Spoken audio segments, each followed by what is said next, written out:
I honestly thought that I could outrun burnout, but it turns out there's no way that you can. I thought that pushing through, being strong, taking on more responsibilities was a good thing. I thought it was an honorable thing. And I didn't really realize the amount of damage that I was doing to myself really until afterwards. I'm going to tell you a real true story of a time that my body was literally shutting itself down after being continuously rode into the ground. So for years, I thought that stress was just part of the game. I was trying to run a business. I was working full time selling houses. I was also managing a toddler at home, all the household duties, and also just gave birth to my brand new baby. At this time, after I just given birth, I'm literally postpartum, 1 or 2 weeks. I have the neighbor kids over, I'm watching them. I'm also working at home at the same time. I'm also running this business on the side and training and all these things. It's a lot to keep track of, just even in my story, right? It's because it was.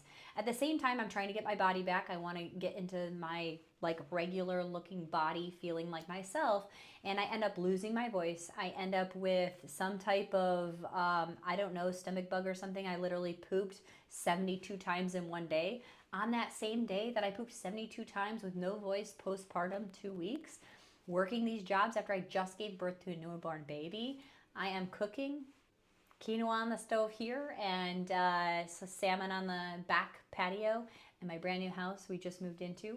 And so, talk about stressors, right? New baby, young kids, multiple jobs, and now moving, right?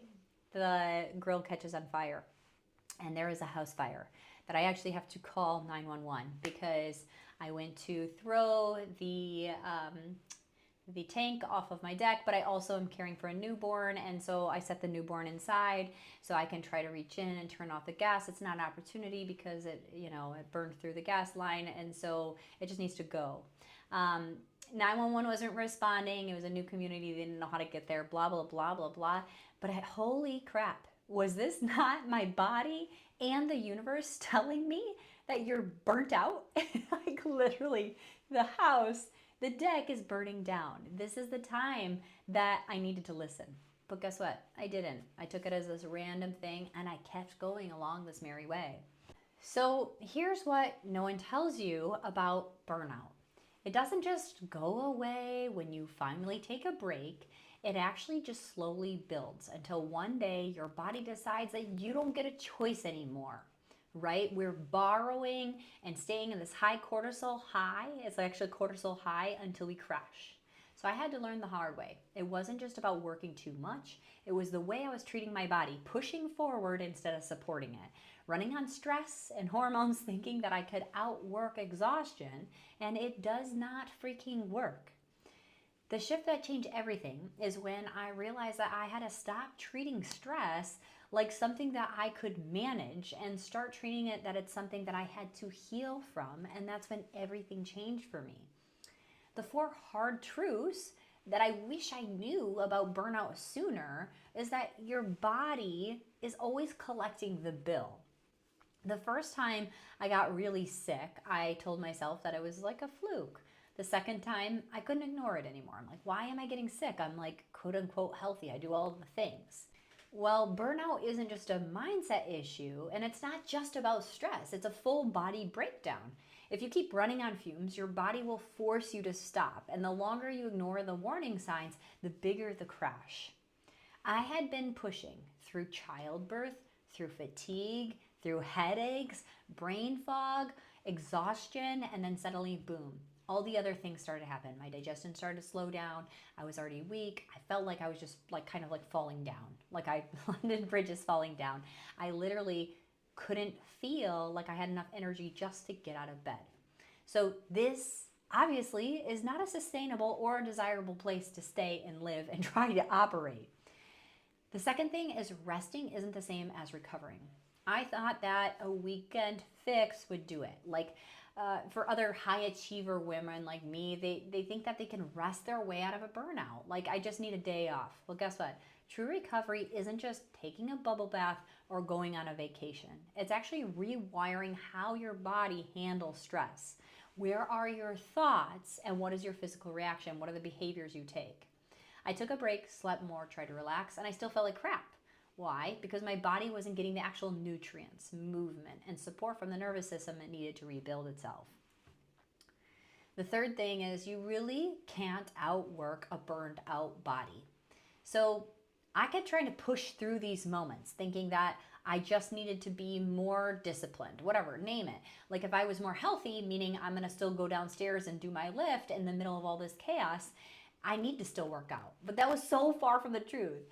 You are not lazy, you are not unmotivated, you are running on an empty tank. And if you don't stop and refuel properly, no amount of discipline will save you. Please, if you're in this place of burnout, do not go to the gym and be lifting weights. I really thought that powering through more coffee, more supplements, more willpower was what it was going to take. But my body wasn't producing enough cortisol at the right times. My hormones were wrecked and out of whack, and I was literally running on stress fumes. So no amount of mindset or discipline was going to help address the physical side of burnout that I was going through. So number 4 I want to talk about is if you do ignore the signs, life will get louder. For me, it was actually like a visual heat boom moment, but there is going to be a time where your body is going to force you to listen. Your body's going to whisper first before it screams. Symptoms are not the problem. They are the result of the problem. Fatigue, anxiety, gut issues, hair loss, these are all whispers. It's telling you that this is a result, that there is a problem. If you don't listen, these screams will come in full-blown health crises, complete exhaustion, or massive breakdown in life. Looking back, I saw these signs before my body shut down. Bloating, sleep issues, anxiety, perfectionism, trying to keep it all together, pushing forward. I even had a moment where kind of like everything just pissed me off, right? Like I'm just agitated by everything. People move too slow. Literally, just name it. It would make me mad. It was in a place I was just constantly living in stress. So if you're in the place where your body is giving you these warning signs, don't ignore them like I did. You don't have to wait for a total breakdown to start healing. And we have to start to think of these spaces of quiet and relaxation is an opportunity for you to find rest in the chaos. And rest really isn't a luxury item. Rest is actually necessary for our survival. If you want to start pulling yourself out of the burnout, then watch this video next.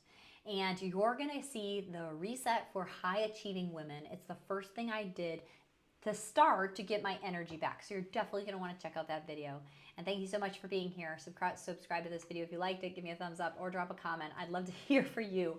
What is your body screaming at you? And are you ready to listen?